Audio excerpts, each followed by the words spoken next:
और लगातार ये अटैक होता रहा है और इस अटैक में 55,000 से ज़्यादा वहाँ पर महिलाएं, बच्चे और पत्रकार मारे जा चुके हैं। इजराइल एक इम्पीरियलिस्टिक फोर्स की तरह सामने आ रहा है और उसे बैक कर रहा है अमेरिका।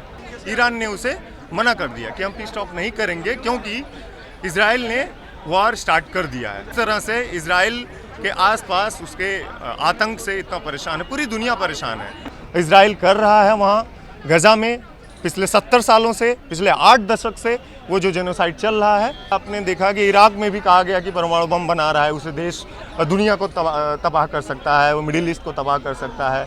और अभी जो कहा गया कि ईरान पिछले कई महीनों से ये सुबह है कि वो परमाणु बम बना रहा है और ये थ्रेट है इजराइल को कि हमारे ऊपर अटैक कर सकता है।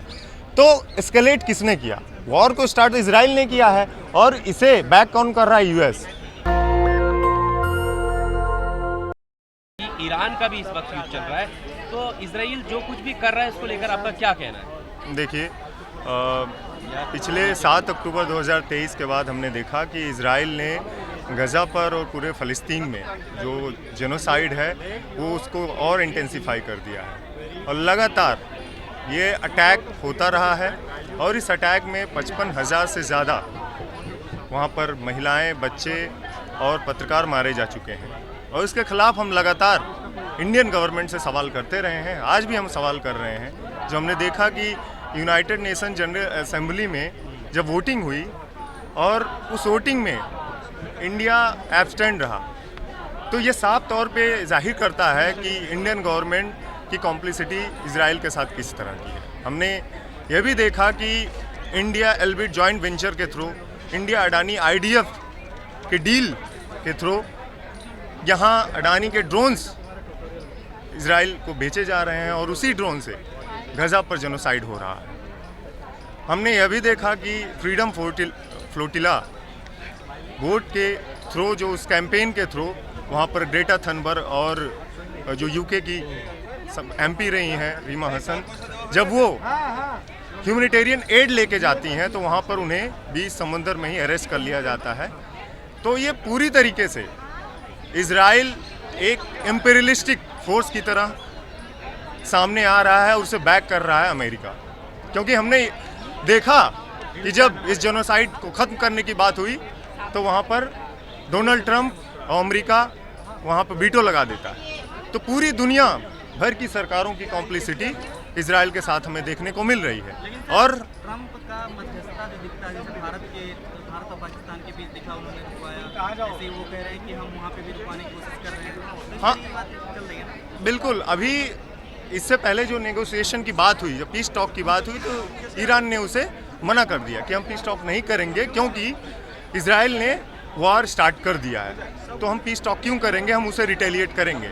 और ये जो तानाशाही है, ये जो इम्पीरियलिस्टिक नेचर का है इजराइल का, कि पूरे मिडिल ईस्ट में वो अनरेस्ट फैला के रखा हुआ है।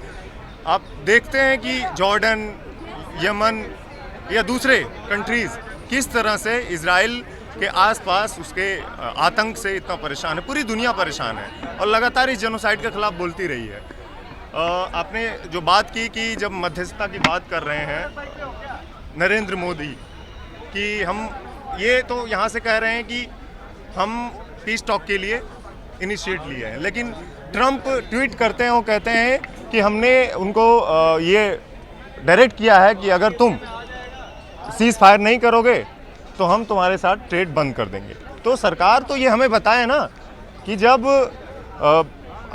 शिमला समझौता हुआ तो इसमें ये कहा गया कि जो हम दोनों के बीच जो भी इश्यूज़ हैं, जो भी कॉन्फ्लिक्ट हैं, वो हम दोनों बैठ के इसे रिजॉल्व करेंगे। तो फिर US कैसे इंटरफेयर कर रहा है?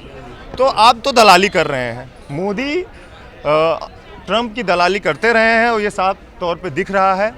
और किसी भी मुद्दे को लेकर और इनका कोई स्टैंड नहीं रहा है। ऐसे समय में जब हम जानते हैं कि इंडिया खुद कॉलोनाइज्ड रहा है और हम देख रहे हैं कि वही इम्पीरियलिस्टिक फोर्स और कॉलोनाइजेशन का जो रवैया इजराइल कर रहा है वहाँ गजा में पिछले 70 सालों से, पिछले 8 दशक से वो जो जेनोसाइड चल रहा है।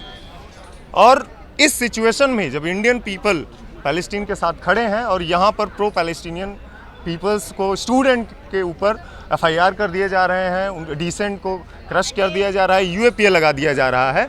तो सरकार की मंशा साफ है कि हम तो इजराइल के साथ खड़े हैं। किस लिए? क्योंकि अडानी और इजराइल IDF के साथ डील में ये कुछ दलाली कर सकें। तो ये इंडियन गवर्नमेंट मारना चाहता है ट्रम्प को, ऐसा इजराइल ट्रम्प को मारने की साजिश हो रही है। अब क्या नैरेटिव सेट किया जा रहा है US और इजराइल के थ्रू, तमाम इंपीरियलिस्टिक फोर्सेस के थ्रू, कि इससे पहले भी आपने देखा कि इराक में भी कहा गया कि परमाणु बम बना रहा है, उसे देश दुनिया को तबाह कर सकता है, वो मिडिल ईस्ट को तबाह कर सकता है। और अभी जो कहा गया कि ईरान पिछले कई महीनों से ये सुबगाहट है कि वो परमाणु बम बना रहा है और ये थ्रेट है इजराइल को कि हमारे ऊपर अटैक कर सकता है।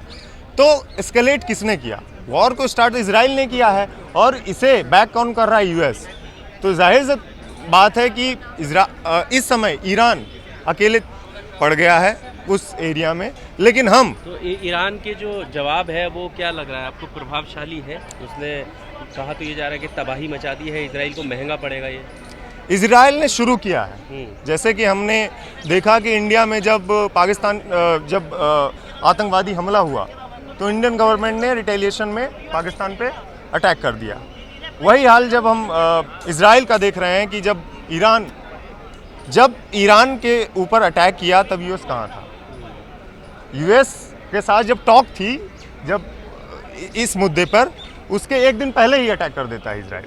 तो जाहिर सी बात है कि ये एक पूरे तरीके से नैरेटिव ईरान के अगेंस्ट में तैयार किया गया है कि ये वॉर थम जाए और उसे ट्रम्प को मारने की साजिश हो रही है। दस्तक की आपसे गुजारिश है कि अगर इसको बचाना चाहते हैं तो नेशनल दस्तक को सब्सक्राइब करने के लिए रेड कलर के सब्सक्राइब बटन को दबाएं, फिर बेल आइकन की घंटी दबाएं। नेशनल दस्तक को बचाने के लिए बहुत जरूरी है कि हर खबर को शेयर करें, लाइक करें, कमेंट जरूर करें।